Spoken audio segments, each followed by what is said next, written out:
What is going on, New York Giant fans? Welcome back to another video here on the Big Blue in the Bronx YouTube channel. Hope you guys are doing well. Hit the like button, comment, and subscribe. Turn on post notifications so you know when a live stream pops or video drops. Appreciate y'all coming back. Share this out, do all the good stuff. Decided to make a video, and I usually don't make a lot of in-season videos for the New York Football Giants, but there's certain points where you kind of have to address a couple of things. And, well, let's get right down to the nitty-gritty. I believe at this point, Daniel Jones needs to be sat by the New York Giants, put in Drew Lock, put in Tommy DeVito. Now, I felt this way days ago. If you guys listened and watched the Big Blue in the Bronx podcast, you guys will know that I have my feelings on that. And I gave it a few weeks. I gave it 4 weeks in exact, right? For Daniel Jones to show me that at least he's a competent quarterback. Now, I'm not going to say he's downright awful, he's Nathan Peterman or all these other different bad quarterbacks that we've seen across the league over the last few years. But number one, it's not good enough. Number two, the errors that we've seen over the course of Daniel Jones' career are coming back, and not in a good way. So there are two main segments I'm going to talk about. Let's start with number one. His deep arm is shot, right? His deep arm is shot. This is a guy that, to start the season, I think, in 2021, or there was a certain point where he was 5 for 11 on deep passes. Now, that's not 50%, but that's around 40-something, and that's good. In training camp, they were talking, Daniel Jones and his deep ball, the Malik Neighbors and Jalen Hyatt. Yeah, they were gaslighting us with that. And I was telling you the straight facts. Look, he is making his deep throws, but there's also a couple of cases where he's overthrowing and underthrowing receivers. And unfortunately, it seems like all of that inconsistency has shown up in the regular season, where he's missed guys. He misses Neighbors all the time. Don't know how that's possible, knowing that he had time in training camp. They went to North Carolina to work on timing. Enough with the excuses. I'm just done with it. I'm done. He's 2 for 14 with a pick on 20-plus yard pass plays. Now, I don't know the yardage. I think it's like 86 yards. But that's awful. You can't run an offense like that. You can't. You just can't. That's not a winning strategy. You don't have to be super accurate with the deep ball, but at least give me like a 30 to 40%. We're sitting here at 14% accuracy on a deep ball, where Daniel Jones used to be at least 30 to 40% accurate. His deep ball used to be actually half decent. Sometimes you'd have an underthrow where you complain about an overthrow or something like that.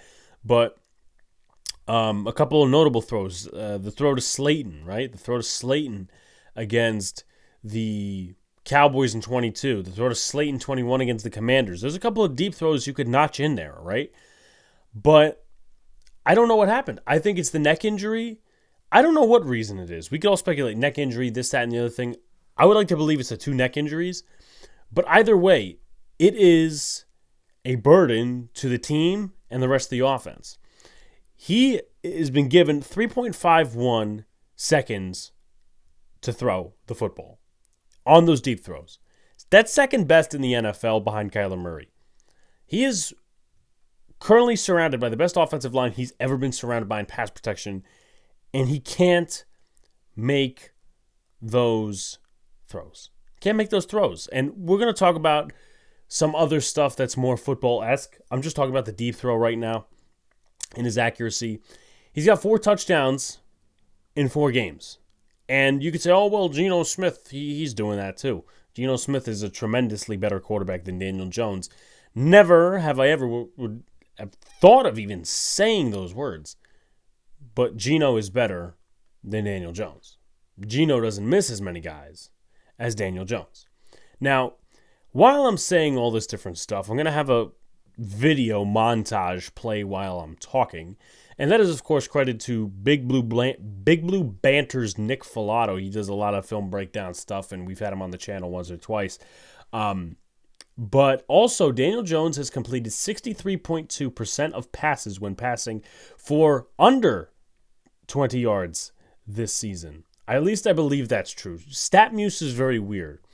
But if that's true, that's weird. I know there's some numbers out there. Oh, it's 59%. Oh, it's 63%. I don't even know anymore. But the fact that the New York Giants can't advance the ball downfield because of Daniel Jones' accuracy and because Daniel Jones is reading one receiver only, kind of sad.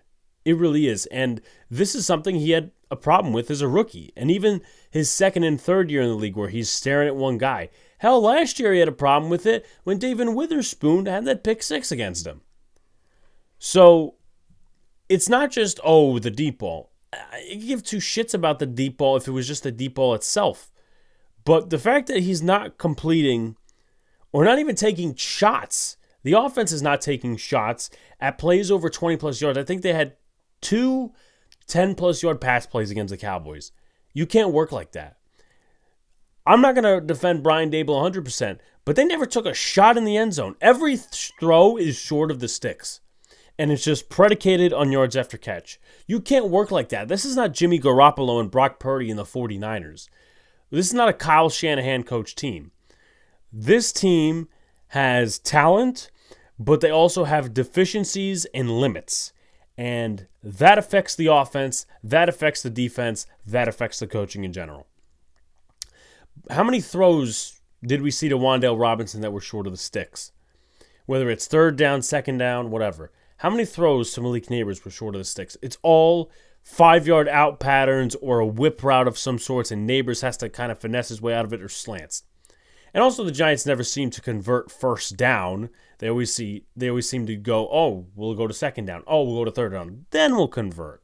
Like, you're taking so much time off the clock and you're not even scoring points. But let me just read you a couple of different things. Wan'Dale Robinson was targeted over 10 times last game. Now, Malik Neighbors, in terms of what he's on pace for, I don't think he's going to play on Sunday, but if he does, we'll go off these numbers. He is on pace for 212.5 targets, which would break Anquan Boldin's rookie record. I believe it was with the Cardinals back in the day, which was like the very early 2000s. That's not good. You could say, he's getting the burn. You are running him into the ground. You are doing what you did to Saquon because you either have a bad offensive line or a bad quarterback. In this case, you have a quarterback that for some reason, and this is the problem with the Giants coddling Daniel Jones, right? They said, we didn't do enough around him, the O-line, the receivers. You get him a number one weapon, and he can't stare at anybody else but that number one weapon. Not to mention, he's not thrown a touchdown to Jalen Hyatt, Kadarius Toney, Darren Waller, and Kenny Galladay. Most of those guys that I just mentioned have had touchdowns thrown to them by other quarterbacks. Again, big problem. But Malik Neighbors got hurt. I'm not going to blame it solely on Daniel Jones because it just happened to be that way. But the fact that we're giving Malik Neighbors the ball so much hurts the offense. It hurts Malik Neighbors because he is so much more prone to injury. How many hospital passes have we seen? How many, dump-off passes that he could get hit in the middle of the field by a linebacker or something like that? It's unfortunately inevitable. And I've never seen anything like this. And the Giants are going to somehow ride this to success. Wan'Dale Robinson, he's probably as big as me. And I'm not a big guy in terms of weight. I think he weighs between 150 and 170. Maybe a little over 170. If he gets crushed, he's out for a game or two. We saw it against Tennessee 2 years ago. He's a solid slot receiver, right? I think the Giants have limited him somehow, whether it's Daniel Jones or just the routes they're asking him to run. Obviously, he's not a good outside threat. You can put him in the backfield and stuff like that. But he's another guy, the second main target for the offense, and he's being overused. And we always thought, Wan'Dale Robinson can step it up. He's stepping it up, but at what cost? That we potentially lose him for a few games? And then you break it down to the other people on the offense. You have Darius Slayton, who had 5 targets last game. And that's a large size when you go up the targets list to Wan'Dale Robinson, who had 10, 11, 12 targets. And then you have Malik Neighbors, who I think had 15, 16, which is unbearably awkward. It's not even awkward. It's just bad. Brandon Marshall, I think, has set the record for most receptions in a game. Malik Neighbors might just break that. But you had Slayton with 5 targets. I don't understand how this Giants offense, and this is part on Dable too. We have Daniel Bellinger, who I think is a competent tight end in the league. Theo Johnson, who they drafted in the 4th round, over Braylon Allen, by the way. Both guys have 10 targets this year and 5 catches. Malik Neighbors had over 10 targets in a single game, so did Wan'Dale Robinson. Now, I get it, tight ends are less featured nowadays in the offense. They're not Travis Kelce or Mark Andrews. But you're telling me you can't get these guys more than 10 targets in a span of 4 games? You're indicting yourself. I hope the Giants know what they're doing. It's not just on Daniel Jones. But the fact that Daniel Jones is your quarterback is on you. Brian Dable, Joe Shane, 4th round pick in Bellinger. He's fallen off a cliff because he hasn't been used. Theo Johnson, oh yeah, great physical tight end out of Penn State. Well, guess what? He's got 3 catches on the season. And he's got a catch percentage of under 50, which is not good. Theo Johnson is a guy you could run up the seam with. Bellinger, he's more of a fullback type. But Theo Johnson is more fit for the offense that Dable wants to run. But at the end of the day, it's not happening at all because Daniel Jones is the quarterback. Sorry. So I know a lot of people would say, well, Drew Lock is not better and Tommy DeVito's not better. I think we know that. But what if we find something out? In my opinion, folks, the season is over. Now, I know the Giants won't treat it that way until they're officially eliminated from playoff contention, which will probably be like November, December. But you can't keep sitting here justifying Daniel Jones at the expense of Malik Neighbors and the rest of the offense. This offensive line is playing pretty damn well in the pass protection game. Malik Neighbors is on fire, but you can't literally burn him out. You shouldn't. Wan'Dale Robinson, he's had a nice year. But the fact that he's getting 10-plus targets a game for a slot receiver who's not a number 1 is unbearable. It's not sustainable. And then the fact that you're not even targeting your tight ends. And the fact that Jalen Hyatt is not on the field. Now, I do have a little theory is that, Jalen Hyatt, being the fact that he runs deep routes, maybe his route running's off or some attitude problems, we don't know. But the Giants are not a vertical offense. They're a horizontal offense for the time being because Daniel Jones is their quarterback, and he doesn't take the deep shots well, whether it's accuracy or he focuses on one guy.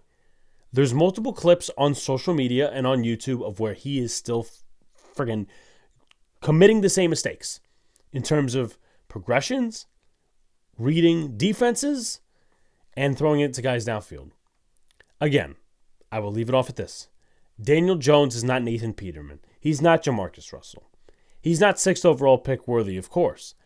But Daniel Jones not hitting his deep shots distances him from what would be a franchise quarterback. I know people say, oh, well, the Giants didn't lose because of Daniel Jones against the Cowboys. Well, he was part of that loss. There's a couple other, heads you could blame. But him not hitting his deep shots? I mean, the free play to Slayton. Imagine if you hit that one. Double coverage, Malik Neighbors downfield when I'm pretty sure there was one of the tight ends of the receivers open in one of the flats. So, to me, man, it just doesn't make a lot of sense to keep Daniel Jones out there when we know he's gone next year. Put the hands of the offense into somebody else, and hopefully you get these tight ends involved because there's guys playing for contracts. These are guys that are playing for their livelihoods. We could talk about Neighbors, we could talk about Robinson, whatever.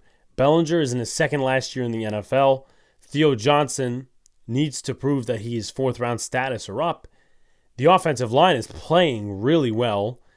And Darius Slayton's playing for a contract or trade value.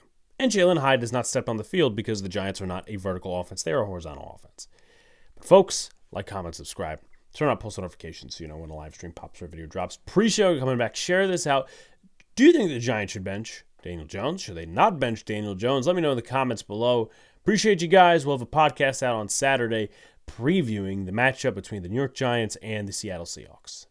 Later.